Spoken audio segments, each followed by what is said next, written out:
Welcome. I am Dr. Patrice Berry, and I am joined by a very special guest. And this is being broadcast out to both of our communities. So I will start off with an introduction, and thank you for everybody that has already provided comments over in the chat. And if you do have questions as we're going, please let us know. But I am Dr. Patrice Berry. I'm a licensed psychologist, author, speaker, and content creator. And today we're just going to talk a little bit more about Mental Health Awareness Month. And I'm going to pass it to Tika. If you could introduce yourself. Sure. So I am Tika. I'm a licensed clinical social worker by education and training. But I also like to say that I am a divine creator by purpose. So I enjoy writing, speaking, and working with individuals who are on the path to wholeness and wellness and who are ready to do the work. And so I've been doing that for wow, like 15 years now. So it has been a long time coming, but that is who I am. And I will also mention, so Tika, we actually used to work together. Yes. I was one of her supervisors back in Mhm. the day. And just post COVID, we were able to reconnect. Our journeys have gone in different ways. And I really like highlighting different mental health professionals. But Mhm. let's first start off with, why is mental health awareness important to you? Yes. Um, I really think that mental health awareness is important to me because I grew up in a family that was really strong in our faith, grew up in the church, grew up in a family of also immigrant parents where mental health was not necessarily something that we always talked about, or there was more so like a stigma, or even sometimes a discrimination against people who would say that they had a mental illness or were seeking treatment. And so, because mental health awareness is about destigmatizing, reducing that discrimination, improving the sensitization when you're talking to someone or even considering your own mental health and treatment. That really is important to me, especially as a Black woman um, who are herself is making sure that she's taking care of her mental health. And I love that this year's theme is more than enough because it lets you know that no matter who you are, where you come from, your background, your experiences, just because you may or someone you love may be experiencing a mental health problem, concern, it doesn't mean that you're any less enough in this world. So I love that too. I love that, and I didn't even know there was a theme, and I Yeah. love that it's more than enough because Mhm. the reason why mental health awareness is important to me is Mhm. because I grew up feeling like I wasn't enough, and I really wish that I had started my mental Yeah. health journey sooner Yeah. because I thought it's like, "Oh, I'm okay enough," or I thought Mhm. being strong was not going to therapy, and anyone who Yeah. thinks that people are weak who go to therapy has never been to therapy Right. because it is so hard to sit across from a stranger and Mhm. bear everything and just Mhm. talk about things and Yeah. to work on yourself. I think it Yeah. takes a lot of strength to do that. It does. It takes incredible strength to say and really admit I'm not okay. I'm willing to accept that I need help. I'm willing to make changes from all the things that maybe were normalized in my life, but are actually dysfunctional or actually not really helping me, even though it may be familiar. That takes incredible strength, you know? So I agree. I agree. You're not weak for seeking mental health treatment or for saying that I am not okay. It is actually a strength. Yes. So what made you Yes. decide to become a social worker? Honestly, I don't know if you know this, Dr. B. I don't know if I told you this story even when we were working together, but I did not originally want to be a social worker. When I went to college, I was going to be a pediatrician. And I I think, was pre-med for like a semester and then I realized I don't like yes. blood. Mhm. Yeah. Oh, for me, it was organic chem. That is what that was the straw that broke the camel's back. But I think I thought that I wanted to be in the healthcare or the medical healthcare field because I had family that was in it. Family like my mom who was a nurse, my great grandmother who was in the healthcare field, and so I was like, oh, okay, I'll just continue down this path. But thankfully, I went to a liberal arts college where I was able to take a lot of different classes just to kind of see before I declared my major what I enjoyed, and so I ended up taking a social work class. I can't remember the exact title of it, but it was centered around like not human behavior, but basically like a sociology class. So what is happening in the environment, what's happening as far as experiences like cultural or current events. And so how that centered and how social work played a part in that. And I was like, okay, I actually kind of like this. So I worked with one of my mentors on campus. Her name is Lorraine Hall. And she was like, well, take some of these assessments, kind of like the like Myers-Briggs, or you take an assessment to see kind of what career path you should take. Basically, it was a career counselor. And she was like, well, take another social work class. And if you enjoy it, you should declare that your major. And so I took one or two more the second semester of my freshman year. And then first semester of sophomore year, I decided to declare social work. And it aligned because I had always worked with young people, whether it's babysitting, mentoring, tutoring, doing after school programs. I don't think I knew, hey, you can have an impact and influence in their lives, and it doesn't have to be through the path of being a medical doctor or professional. And so through that, I had the internships, had the jobs that aligned with social work, and then eventually decided, okay, let's go to grad school. Let's see what else I can do with this. And here I am. That's the short and sweet version. But yeah, here I That is am. that is awesome. So I decided to become a psychologist. I had a Mhm. bad experience with a school counselor when I was in middle Mm, school, and it was through that experience that I was like, I think I want to work with kids. I yeah, think I want to help kids, yeah. because the school counselor was talking to me, she was talking down to me. And Mm, if and thank goodness I was in a safe situation, but if I mhm, wasn't in a safe situation, if something wasn't mm, okay, I would have yeah. never told her. And so being able to create safe spaces for kids and teens, and now I've transitioned more to working with adults. Yep. That's been incredibly important and valuable to me. And then, Yeah. so I like highlighting different types of mental health providers, because Mhm. there are psychologists, there are social workers, there are licensed professional counselors, there Yep. are family and marriage therapists, and there are, Mhm. each state has their own counseling boards and Yep. they define everything. And then I like to differentiate, because some people do coaching, but make sure if you do Right. coaching, because that's not regulated, make sure to Mhm. research the person to make Mhm. sure that they have the credentials and qualifications to really Yeah. help you on that journey. And if you need therapy, look for therapy. Um, Yes. because therapy, it's a regulated field where if something isn't okay, you actually have a recourse versus if something Mhm. happens with a coach, there really isn't anyone that you can really report to. Right. And I do think within social work there can be some misconceptions and misjudgments. And so, Yes. can you talk about that a little bit? Sure, sure. I mean, if people think about it, I'm sure they may have seen like on TV, or maybe historically, social workers were the ones who were quote unquote snatching kids, right? So they would go into the home and they would basically take children out of them, separate families from, or separate children from their families. And they thought that is what a social worker is. Or, even some would say, social workers, they don't really get paid much. You're a public servant, or you're someone who works um, for the public. And so there's no way that you can really thrive in that career. And I think those are two of the main misconceptions I heard. Even my own family, when I told them I wanted to be a social worker, they were like, what are you going to do with that? Are you going to just work for social services? Yeah, horrible stereotypes about being a social worker. When actually, I even want to debunk the first myth that social workers remove children. Actually, our goal is to preserve the family.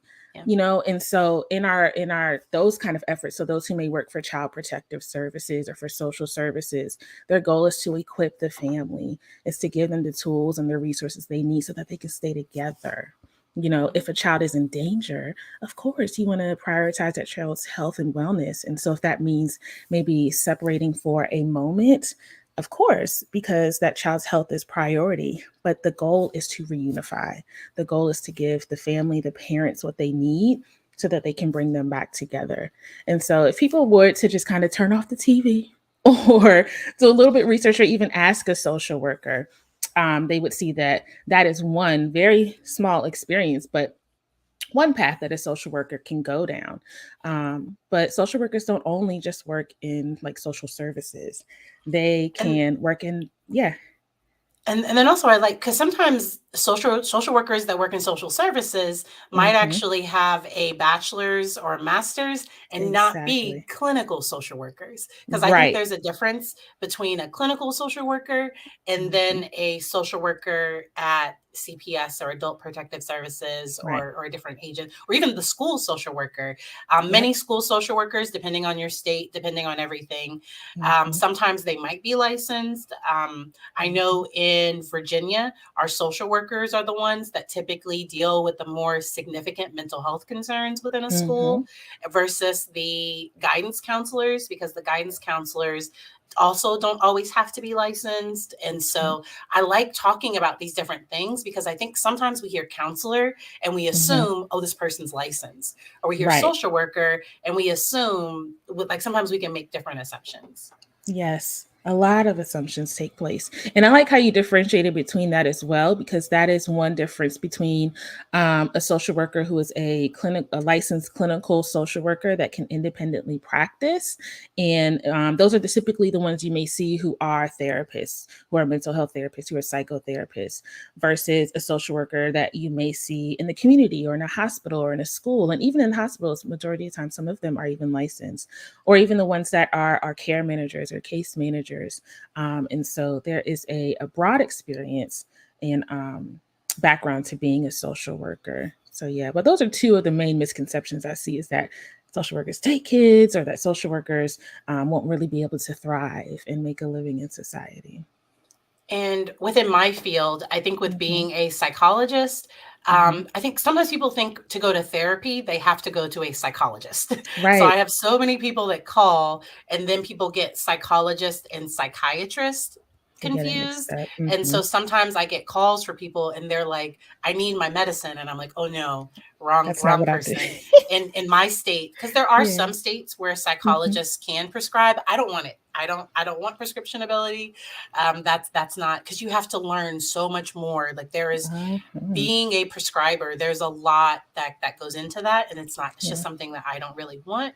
And Right. so I think I often have to just help give that education, that psychologist, so if somebody's looking for therapy, that they don't Mm-hmm. have to see a psychologist. Sometimes Right. people think that psychologists have more therapy, have more training with therapy, and it's like, no. Mm. um, like, we receive similar amounts of training Very regarding similar. therapy, Mm-hmm. and that one isn't better at therapy. That Right. actually, if somebody is certified in EMDR, and Mm-hmm. so I don't have, so I'm an adoption competent therapist. I've done Mm-hmm. like the TFCPT certification, Mm-hmm. and there are some other things that I would want to do, Mm-hmm. but there might be a licensed social worker that has a EMDR training that might be a Exactly. better fit for a person. And so I like having those conversations. Exactly. Exactly. Yeah. And that's something that people just may not know. And so that may also be another reason mental health awareness is important, because it can highlight the different paths of treatment you can go down and show you that one is not better than the other, but maybe one is more suited or may fit your needs. And so you just kind of have to increase that knowledge and know what you're looking for. So that is a good point too.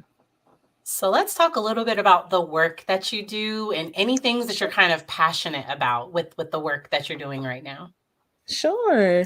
So, the work that I'm doing right now, I feel like it is the path that I was not um, I could have never dreamed that I would be working as a private practice therapist that centered the work of Black women, centered my work around Black women, because I started out working with children and youth, whether it was with like program evaluation or working in the homes with the families and the schools and even in the hospital. And so I thought, oh, I'm going to be working with youth and families or children my entire career.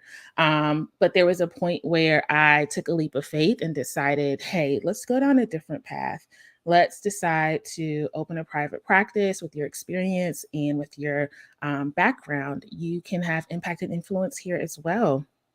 And I think another reason it was important to me to take that leap is because I myself am a Black woman who is managing my own feelings of depression and anxiety, and how that presents when I'm, what we call high functioning, meaning it seems like everything is okay. I'm presenting like, things are well put together, and I am, grinding. And it's, sometimes it is admirable to do this hustle and grind. Step, but at the end of the day I was feeling exhausted or overwhelmed, and it was really impacting my life. And so the reason that I center that is because I know for myself, I wish someone would have said, hey, you don't have to wear this mask, you don't have to wear this cape, it's okay to not be okay, or to say no, or to put this down.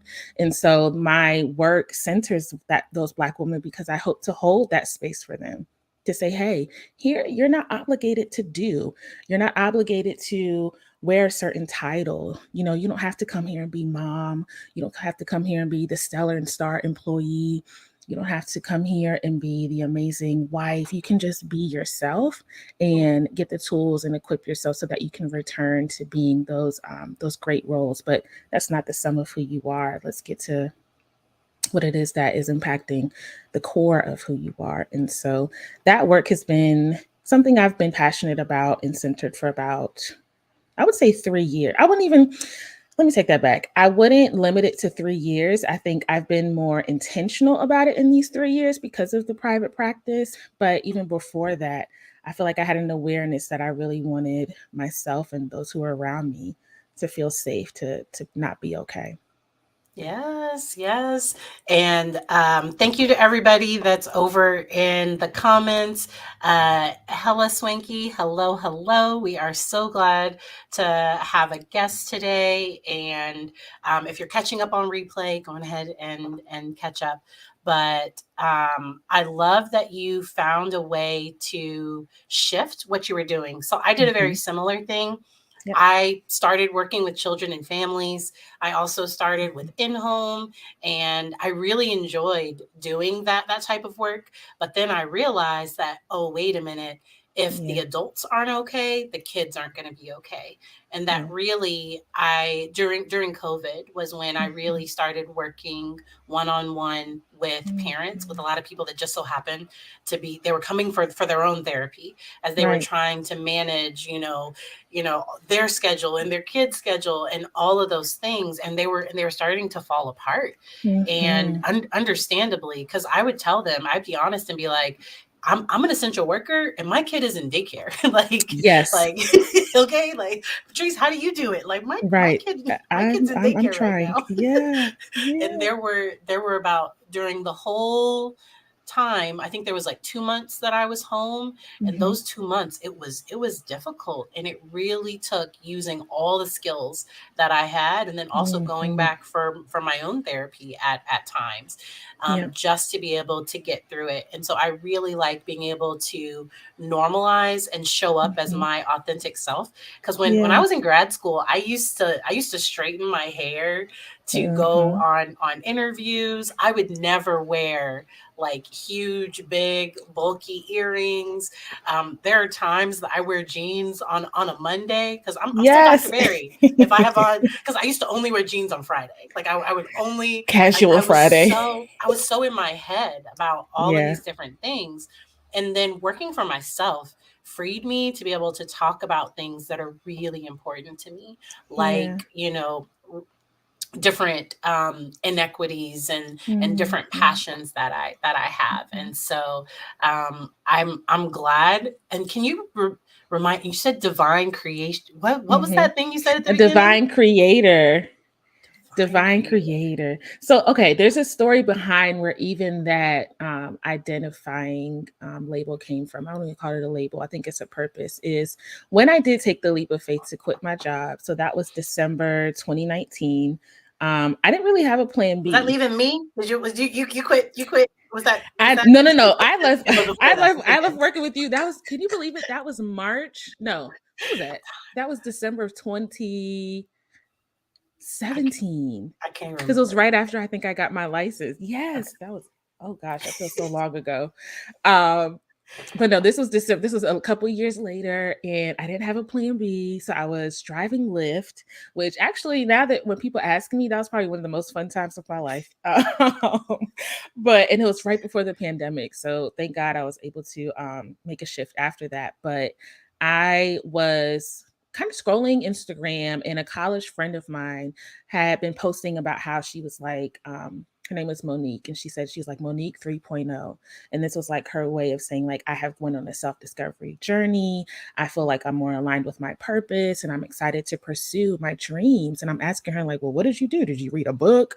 Did you take some sort of online course? And so she's like, yes, here's like a really good friend of mine, she has this course. It was called Accessing Your Crown, and her name is Tanisha Grant Keita. And her course, I feel like it really changed like the trajectory of my life. And one part of that course was amazing was to identify what it is that you're purposed to do. And so helping you kind of bring together your capabilities, your competencies, and I think it was like your capabilities, competency, and there was another C. I wish I could remember it. It'll come back to me like at 11 o'clock tonight. But in all of that to say that she encouraged us to say, create your mission statement and make sure that you're calling yourself what you truly are. And so my faith is really important to me. And I feel like the gifts and talents and skills I have are not something that, yes, I went to school for it. Yes, I have the education and training for it, but this is not necessarily something that I am doing on my own. I do feel like I am doing this underneath the guidance and the power of God. That's my belief. And so that is where divine creator came from. So the things that I write, and even my practice and the way that I approach, my own wellness and healing journey, and then other things that are extension of me, whether it's like the podcast or even some like brand things that I enjoy doing. All of that is a part of that divine creation, because I'm hoping that I can just like leave this earth giving everything, all of my gifts, all the offerings, and feeling, not necessarily depleted, but feeling excited and proud that I was able to say I gave all that I had, and I didn't keep it for myself.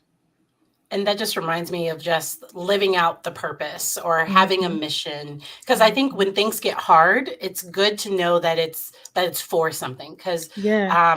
I work with a lot of clients that maybe they hate their job, like they really really are struggling on their job, and if they Mhm, can find some amount of purpose, if they can remember mhm, why, and if they can't, mhm. sometimes some people do just need a different job. Yeah, but just but leave. sometimes it's just it's getting that inner fulfillment. Mhm. And often when things are hard, all I see is the hard things, and I have Yeah, to look for the things that are going well. I have to yeah, intentionally seek out the good. And yeah. so, can you tell us a little bit about your podcast?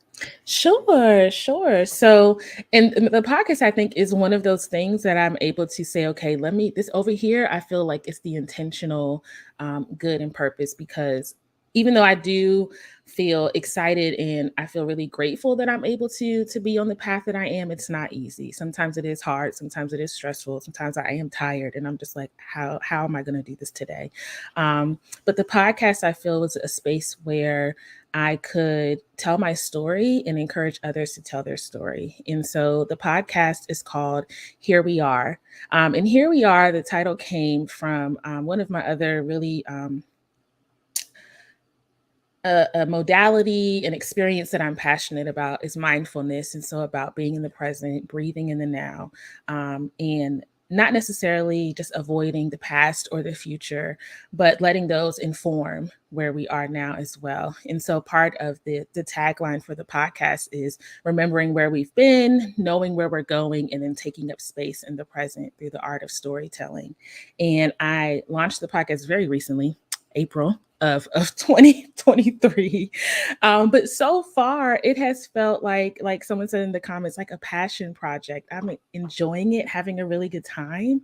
And I have so far even had a guest, my first guest on the podcast that launched last Friday, who shared their story of being unapologetic about their path through their own mental health and illness and their recovery from substance abuse addiction. And so I enjoy it. If you have a chance, check it out. It is on launched on this YouTube channel as well as on Facebook and Instagram. But one of the things I think connects it to my training and education is also the modality that's called narrative therapy.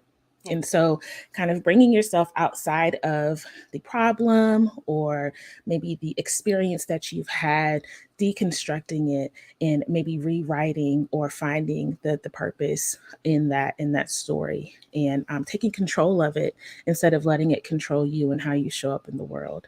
And so, I'm able to kind of slide that in there based on training, but Yes. I hope that people really do feel encouraged and inspired by it. And do you bring guests on your podcast, or is it I something do. that you how do you do that? So I started out just me. It was a Yeah. solo podcast where I Mhm. was sharing some of my own experiences, and it was an extension to of a blog, one of my blogs. And it was because I would blog and write about my experiences, basically as an author. Like literally, it reads as like a tale of fiction, because it would paint the picture. But I decided, okay, what if I did this verbally? And so doing that, I started out just by myself, and I would share kind of like what are the mental health nuggets or the lessons learned that can come from this. And sometimes it'll be strictly psychoeducational. I'll read an article, give you some sort of journal study, and sometimes it'll integrate humor or faith or even music. And so I brought my first guest on last week, and I'm excited to bring even more guests on because even though I have my own story, I know that my reach can only go but so far because I'm one person. I'm authentic in it and people can relate, but that's just one perspective. And I feel like other guests could share a story of someone who may need to hear it where I may not be that person. And so having guests has been pretty exciting too. That is really awesome. And so my mom and I launched a podcast, and I launched my Yes. podcast after being a guest on multiple other people's podcasts, and Mm-hmm. everybody would be like, when is your podcast? When is your podcast? And Yeah. so my mom and I launched it. I want to say it was back, oh my gosh, because I think we're on our third season. And so I think it was I two was two gonna years ago. say, yeah, because I remember Yeah. on Yep. Clubhouse too, like you would be on Clubhouse, and because that was like almost another form of podcasting, but just It live. was. And Clubhouse It took over during the was. pandemic. I was So I was that's on it way too exciting. much. I, me too, me too. It would almost kind of be something I would just listen to like the radio. It was funny. How is that though, doing a podcast with your mom? Because I love that connection and that legacy that you all can share. And the name of the podcast is Legacy Moments. Yeah. And we have a really good relationship. And our Mhm. tagline is having authentic conversations about Mhm. life, business, and so much more. And so her and Mhm. we sit down. So I bring the psychological perspective, and she Mhm. brings the leadership business perspective, and we just talk. Yeah. And so we were recording weekly, and Mhm. that got to be because even with taking breaks for the summer and taking breaks for the winter, Yeah. It's a lot. it just got to be a little bit too much, and so we Yeah. are recording monthly right now. Okay. But it has been a journey, and just being Mhm. able to just sit down and share Mhm. those stories. We end up talking about like different I don't know, like we end up, so we used to sometimes record after hours because I would Uh-huh. stream it live on TikTok, and Uh-huh. sometimes I would put our, just laughing and Yeah. answering questions. We would put it up later. Uh-huh. But I do think having safe spaces for people to share and connect and be authentic, that is Mhm. incredibly important. And so many people Yeah. have difficult relationships with a parent, and Mhm. my mom is willing Mhm. to grow. So sometimes I have to like step Mm. in Yeah. because she's still learning. So certain terms, or Mhm. she might say something, or she might say a word, and I'm like, don't. Can't That's say not. that. Hold You on. can't say that. Yes, and it's not. So I try to not use words because we're talking about mental health awareness. I try to Right. not use words like crazy. I try Right. to not, use certain things. And she's from a Yeah. different generation where their language was just Exactly. different. And so she's open to that feedback, and I always play with her because I'm like, this is You're on my channel. Right. I'm in charge now. I'm in charge. And so I just and it was easier having a conversation because I was wondering how you liked having the conversation with somebody else Mhm, versus talking by yourself because I really like engaging, especially mhm, if you have the video. I really mhm. like having that back and forth because Yes, I think it gives people space to go a little bit deeper. Because I feel it like does. in relationships, they can be mirrors Yeah, where we can show different sides that the other yeah. person might not have expected. I agree. I agree. That experience in having it one on video and being able to have a Yeah. guest where it feels like a conversation, it was almost like a mirror because it kind of broadened my perspective one, but then I learned a lot about my guest or about the other person right along with the listeners.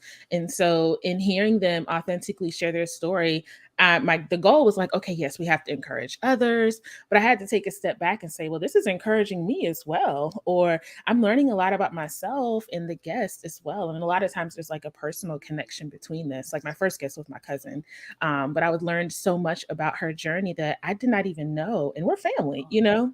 And so I agree. It is easier to have a guest because it's a conversation versus just with myself. It can feel, I still feel comfortable and it feels authentic, but it's more centered just around my story. And so it can get kind of short or it can feel kind of like even scripted sometimes because I'm reading Yeah. and writing all the notes, but in the conversation, it just flows. Like even today, it's like, we can just go back and forth and ask each other questions Yeah. because even watching you work with your mom, I'm always curious because I feel like as I get older, I'm learning more about my mom and her journey. And I'm like, wait, what? You experienced what? This was your relationship with your mom? You all said this to each other. Like I am learning so much more that I'm getting older. And so even in working with your mom, do you feel like you're learning more about her?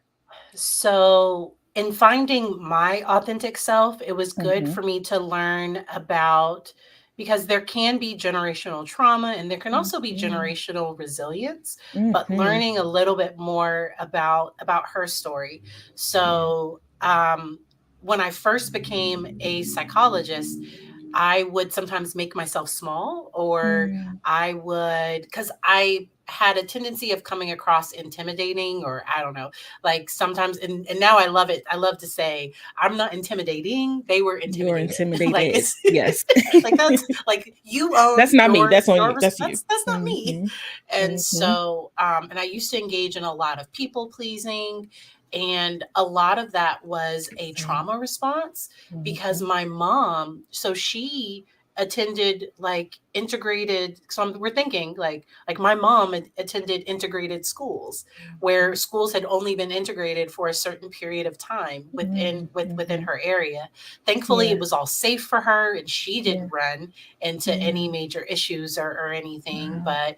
but just some of that racial trauma, and I Mhm. like somebody said race-based trauma that Mhm. our family had kind of experienced. I realized Yeah. that it was impacting how I was operating now, and being aware of it let me be more like, okay, so I'm gonna make this shift. Yeah. And because sometimes I've had individuals come in to work with me, and if I'm not the right fit for them, and Mhm. if we don't look the same, I typically refer them to somebody that's more of a match to how they Mhm. look. Same. And because it's like what might have happened is you might have had difficulty, you might have assumed based on my voice that I Right. looked different, that we were going to engage differently. You weren't expecting my hair to change every week, I don't know, like, and that's not my problem, and I used to Yes. make that my problem. Mm. And I'm Mhm. just so glad that I've been able to find that authenticity. And I think as Yeah. I've found it, she's kind of grown too.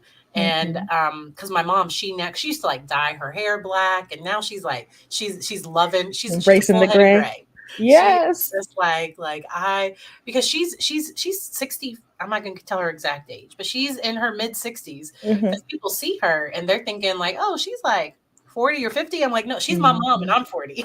Like, Right. she She is not my sister. This is she did mom. not have me when she was 3. She might that's not true. She was in her mid-20s. Like, no. Uh-huh. And Uh-huh. so and then she raised me as a single parent. And so Mhm. and I have a co-parent. And so Yeah. and I'm Mhm. thankful that she's spoken into, like, she didn't feel jealous of, or like, because sometimes Mhm. I work with people that don't come from healthy systems, Right, right. and she has boundaries. Yeah.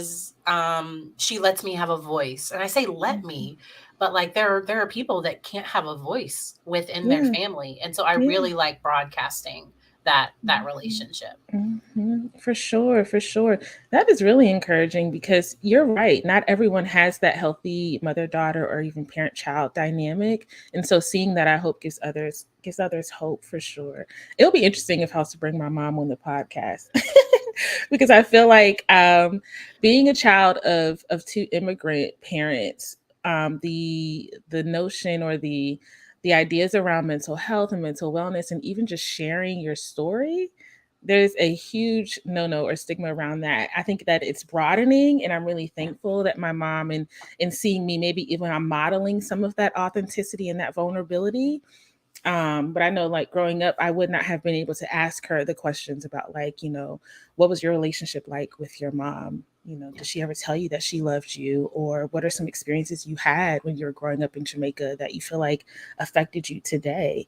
Um, are you able to say, oh, well, yes, I was feeling anxious then, or yes, I felt depressed when I went through a divorce? Like, she may not have said that to me if she didn't see me myself embracing and being vulnerable and saying, I'm not okay, or this experience really did affect me. So, maybe I'll bring my mom on the podcast. And she might agree to record it and let you edit it, and maybe she can hear Yeah. it and Yeah. then Oh, yeah. decide. I don't know if she'd agree to, like, live.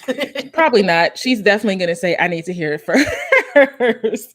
Because, of course, I respect it. She has her own I won't say perception that she has to protect, but I Yeah. definitely agree. Boundaries are real Yeah. and important, especially in Mhm. her life and the connections that she has. But you're right. We can maybe record it and I'll say, I'll share the first 20 minutes. And I wonder if she'd be willing to talk about how coming here and what she hoped for you and what she Mhm. didn't have. Does that, like, Yeah. sometimes people, that's easier to kind of talk about, looking Mhm. at the next generation, because I Mhm. know, and then that sharing difficult things, it doesn't Yeah. mean that I'm ungrateful or that I didn't Right. enjoy it or that there was anything Right. wrong with it.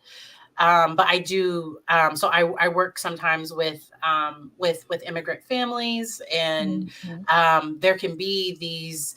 But if they're in my office, they're at least open Mhm. to Mhm. some type of therapy. Yeah.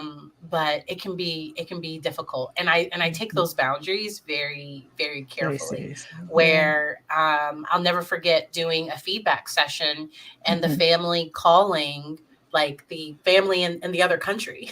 like Oh. people, yeah, there were family members that wanted to participate in Oh, wonderful. their home country and be able to hear the results and the recommendations and Wow. everything. And so it was just I think therapists have to be culturally aware, Oh, because for if I sure. had if I had told that family, like, oh no, like, this isn't a mom dad client, like, only those Mhm. people can be involved, they would have, like, that would have been a very bad experience for them. Yeah. But they were okay. Like, I didn't ask this person to participate. They wanted them to be an active participant in the Yeah. session, and we went for that. Yeah. And that makes the change so much. It's almost kind of like you're changing the trajectory of your family's legacy, Yeah. because family is so important, especially in, like, the communities of color. That is maybe a really huge value.